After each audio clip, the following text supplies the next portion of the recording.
नमस्ते। सच्ची दोस्ती आखिर होती क्या है? कौन सी वो चीज़ है जो किसी रिश्ते को एकदम मजबूत बना देती है और और क्या है जो उसे पल भर में तोड़ भी सकती है? आज हम कुछ पुरानी जानी पहचानी कहानियों के जरिए इन्हीं सवालों के जवाब ढूंढने की कोशिश करेंगे।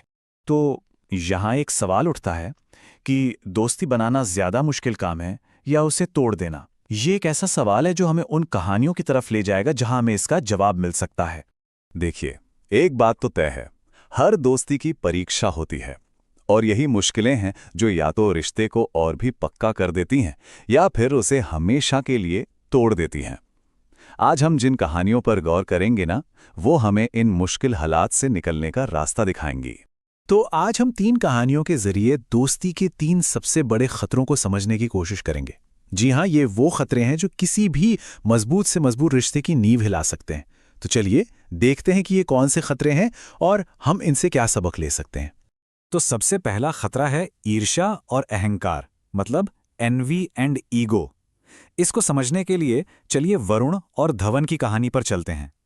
ये दोनों गहरे दोस्त थे, लेकिन साथ ही साथ पढ़ाई में एक दूसरे के सबसे बड़े कॉम्पिटिटर भी थे। सालों से एक ही पैटर्न चला आ रहा था, धवन क्लास में फर्स्ट और उसका दोस्त वरुण सेकंड। लेकिन इस साल पासा पलट गया, वरुण फर्स्ट आ गया और धवन सेकंड। बस यही एक छोटी सी बात उनके रिश्ते में दरार डालने के लिए काफी थी। क्यों? क्योंकि इससे धवन की ईगो को, उसके अहंकार को बहुत गहरी चोट पहुंची थी।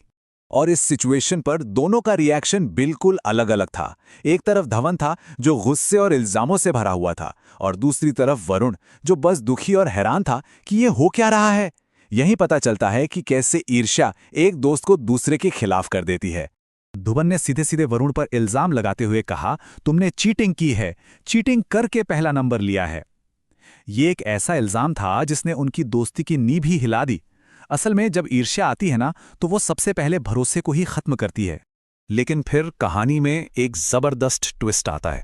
एक दिन वरुण नदी में डूब रहा होता है और उस मुश्किल घड़ी में धवन अपना सारा गुस्सा, सारा अहंकार, सब कुछ भूल जाता है। वो अपनी जान की परवाह किए बिना उसे बचाने के लिए कूद पड़ता है। और यही वो पल है जो दिखाता है कि दोस्ती की जड़ें असल में कितनी गहरी थीं।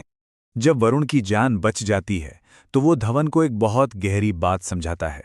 इसे हम रेत और पत्थर का सिद्धांत कह सकते हैं। ये एक बहुत ही पावरफुल तरीका है ये समझने का कि दोस्ती में अच्छी और बुरी यादों को कैसे संभालना चाहिए। वरुण का ये जो फिलॉसफी है ना, वो बहुत सिंपल है। पहला कदम, जब कोई दोस्त दिल दुखाए तो उस बात को रेत पर लिख देना चाहिए ताकि माफी की हवाएं आएं और उसे आसानी से मिटाकर ले जाएं। और दूसरा कदम, जब कोई दोस्त कुछ अच्छा करे तो उस अच्छाई को पत्थर पर लिख देना चाहिए ताकि वो हमेशा हमेशा के लिए याद रहे। तो ये तो था पहला खतरा, ईर्ष्या और अहंकार। अब बात करते हैं दोस्ती के दूसरे सबसे बड़े दुश्मन की, लालच और धोखा। और इसे समझने के लिए हम लल्लन और बब्बन की कहानी को देखते हैं। दोनों बचपन के पक्के दोस्त थे। बब्बन एक अमीर व्यापारी था और लल्लन एक सीधा साधा दूध वाला। बब्बन को ना अपने दोस्त लल्लन पर पूरा मतलब आंख बंद करके भरोसा था। लल्लन हिसाब किताब में भी काफी अच्छा था, तो बब्बन ने उसे अपने बिजनेस के सारे अकाउंट संभालने का काम दे दिया। मतलब यहां दोस्ती की बुनियादी भरोसा थी। लेकिन कहते हैं ना, जहां पैसा होता है वहां लालच आ ही जाता है। यहीं से धोखे की शुरुआत हुई। लल्लन को एक मौका दिखा। उसे लगा कि हर बोरी के हिसाब में से सिर्फ 1 रुपया निकाल लिया जाए तो क्या फर्क पड़ेगा, इतनी छोटी सी रकम भला कौन देखेगा। बस उसने हिसाब की किताबों में गड़बड़ शुरू कर दी और देखते ही देखते भरोसा टूट गया और दोस्ती खत्म हो गई। और सोचिए, जब बब्बन को यह सच्चाई पता चली होगी तो उसे कैसा लगा होगा। उसने टूटे दिल से लल्लन से कहा, मैंने तुम पर इतना भरोसा किया और तुमने मेरे साथ ही धोखा किया। ये शब्द उस गहरे दर्द को दिखाते हैं जो किसी बहुत करीबी दोस्त से मिले धोखे के बाद महसूस होता है। और अब आते हैं तीसरे और आखिरी खतरे पर, स्वार्थ यानी सेल्फिशनेस। जब कोई संकट आता है, इसे समझने के लिए हम 2 दोस्तों और एक भालू वाली वो मशहूर कहानी लेते हैं। ये कहानी असल में इसी बात की परख करती है कि मुश्किल समय में दोस्ती के असली मायने क्या होते हैं। जंगल में घुसने से पहले दोनों दोस्त एक दूसरे से एक पक्का वाला वादा करते हैं। कसम खाते हैं कि चाहे कोई भी मुसीबत आ जाए, हम एक दूसरे का साथ नहीं छोड़ेंगे। और ये एक ऐसा वादा था जिसकी परीक्षा बहुत ही जल्द होने वाली थी। लेकिन जैसे ही असली मुसीबत सामने आई, एक भालू के रूप में सारे वादे धरे के धरे रह गए। एक दोस्त तो फौरन पेड़ पर चढ़ गया बस अपनी जान बचाने के लिए, और दूसरे को उसे अकेला छोड़ दिया जमीन पर मरने का नाटक करने के लिए। इससे बड़ा स्वार्थ का उदाहरण और क्या हो सकता है? फिर आता है कहानी का वो सबसे यादगार पल।